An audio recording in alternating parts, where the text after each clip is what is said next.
So let me talk about introduction of monarchy. The executive of authority is vested in one person for life. Hereditary monarchies are often passed down via families, and the monarchy predates democracy by centuries. So next, let me talk about the type. There are so many types of monarchies. The first one is absolute monarchy or absolutism.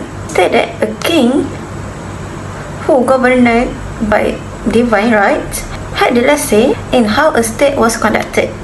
Second is constitutional monarchies.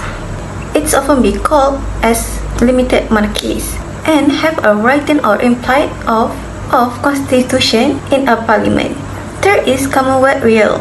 It is a sovereign state within Commonwealth of Nations and being ruled by Queen of Elizabeth II. And four, which is the last one, subnational monarchies. It is an area that controlled by hereditary monarch but subject to a monarchical or republican government. Next, let me talk about absolute monarchy. Absolute monarchy have a traditionally proven beneficial to a nation authority by centralizing all political power under one central leader. Rather than decentralizing power, absolute monarchy allow kings and queens to run their kingdom alone. And absolute monarchy, like communism, is supposed to provide for a more flexible government. And absolute monarch and no need to go through or be bound by the legislative or parliamentary procedures, and this feature come in handy during the national emergencies. So let's talk about Brunei Darussalam. Brunei is one of countries that perform absolute monarchy in their country, which is the Sultan will exercise executive power. In an era that sees more countries move towards democratization, but Brunei has moved towards the entrenchment of its absolute monarchy. The specific national ideology was propagated by the Sultan in Brunei was that Melayu Islam Raja, or could loosely translate as Malay Islamic monarchy. This ideology legitimates the preservation of the absolute monarchy by building nexus between the Sultan, histories, the Malay ethnic identity, and more Islamic values.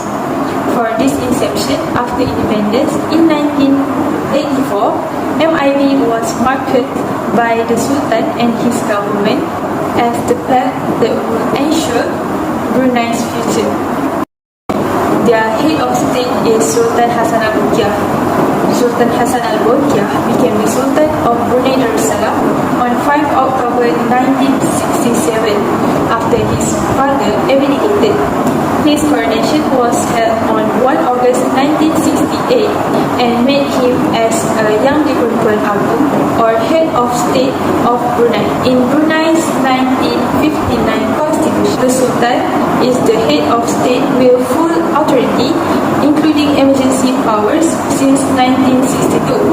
But the Sultan was reported to have amended Brunei's constitution to make himself infallible under Bruneian law, as Prime Minister also head of government.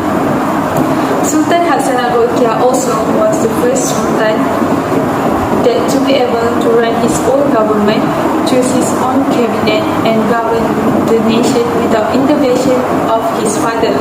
After the death of Seri Begawan, the Sultan father, in September 1986, Sultan Hassan al-Bolkiah could finally set his own course for the government. Not only that, Sultan Hassan al-Bolkiah of Brunei was the most popular and respected public figure in Brunei. As an absolute monarch, his authority was unquestioned and even minor matters are directed to him for the decision. And the Sultan also is the world's third longest reigning monarch. That's all for me. Thank you. Now we go to the government. Brunei is one of the little sovereign nations found within the north of the island of Borneo. Brunei also has a region of about 5,765 kilometers square. The region of Brunei is separated into two parts, with 97% of the populace being within the Greater Western Locale.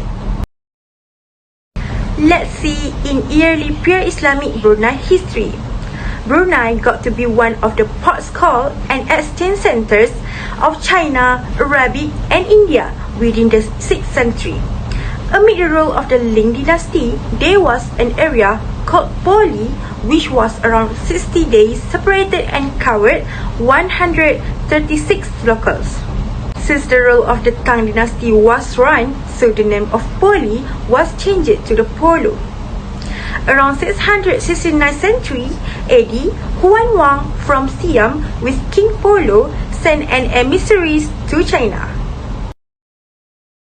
In short, when the 10th century came, there was a Sung dynasty and have new name which called as Puni. And the Ming dynasty take over around 1368 until 1643 century AD. The name of Puni was changed to Brunei. That is the story of name Brunei, and also the title Brunei is additionally recorded within the Kitab Negara Kertagama by Empu Prapangka in 1365 century AD.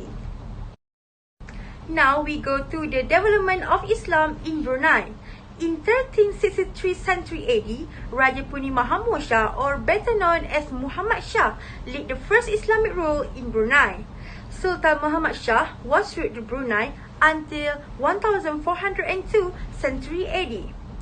Then Islam began to spread in the 13th century and rose even more rapidly when Sultan Sharif Ali was appointed the third Sultan in 1425. So many holders of the throne of Brunei from 1383 century AD until now, which is in 1967, Omar Ali Saifuddin III abdicated and makes his eldest child, Hassan al-Bolkiah, as the 29th Sultan of Brunei. Automatically, Sultan Haji Hassan al-Bolkiah Muizzuddin Wad Daulah became the Sultan of Brunei from 1967 until now. Let's move into the ministries. The Chamber of Cabinet Ministries is the body of high-ranking Brunei authorities, comprising of the best pioneers of official department of Brunei government. There are a lot of ministries in Brunei, such as Ministry of Defense, Ministry of Education, Ministry of Health, Ministry of Finance and Economy, and more. Now we go to the appointment and termination. The appointment, all ministers or deputy are appointed by Prime Minister Sultan. More often, do not reshuffle and reassign each 5 years. The termination, the minister must begin with posts he situated for the period which is still affirmed by His Majesty and Yang di-Pertuan. Let's see the functions of the ministries. Ministry of Defense is to protect the peace, sovereignty and security of the country and to upgrade the military two-sided relationship between Brunei Darussalam and its partners. While Ministry of Education is to committed to giving an educational framework that advance of youthful era and to supply all encompassing instruction to attain fullest potential. Next, Ministry of Health, to sort out and actualize well-being advancement programs for the individuals of Brunei Darussalam. Ministry of Finance and Economy, to guarantee the government and country's monetary stability and to give arrangements and rules for the incitement, improvement of the country's financial development. The issues in the implementation of integrated Islamic education system Brunei Darussalam. The teachings of Islamic have become the essence and an indispensable element of knowledge. In the attempt to introduce Islamic teaching into non-Islamic subjects, there were bound to be people who rejected the ideas. In effect, Islam as a form of knowledge may be thought as the normal religious education as well as true of other subjects. Thus, teachers should make themselves ready to take up the challenge. It is perceivable that they should have clear understanding of Islam, deep knowledge in the subject matter that they are teaching, and laudable personality to achieve the objective of integrated Islamic education. To face the challenge of the 21st century, a person who possesses open-mindedness and practice tolerance among religion is simply what the country needs. These two characteristics are the critical ingredients in the successful implementation of an integrated Islamic education.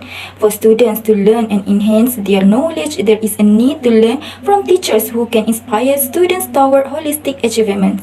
Besides content knowledge, the value to the student prepare them to be a good person with the drive to contribute back to the society. The greatest challenge, however, lies in creating a conducive learning environment and the kind of reinforcement required to sustain the good values inspired learned from the lesson in school and at home. Undeniably, the task to create and sustain a good learning atmosphere is a lot harder now than before, thus requiring persistence and passion in teachers. An important element to take note is that in integrated Islamic education, the teaching and learning activities should be conducted in an integrated way involving mind, hand, and heart. The final result is to eventually produce individuals who are not only academically excellent but also those who possess high integrity, sense of responsibility, and are able to contribute well to the society. The decision made by Brunei Darussalam in realizing the concept of an integrated Islamic education is deemed wise, despite some great challenges that cannot be underestimated. It is hoped that the integrated Islamic education system can be implemented successfully in the near future. The conclusion we can relate in absolute monarchy is that executive authority rests on one's lifetime. Hereditary monarchies are often passed down through families. Monarchy also preceded democracy for centuries. Next, absolute monarchy has traditionally proved beneficial to the power of a country by centralizing all political power under one central leader. Moreover, Brunei is an absolute monarchy where the Sultan exercises executive power.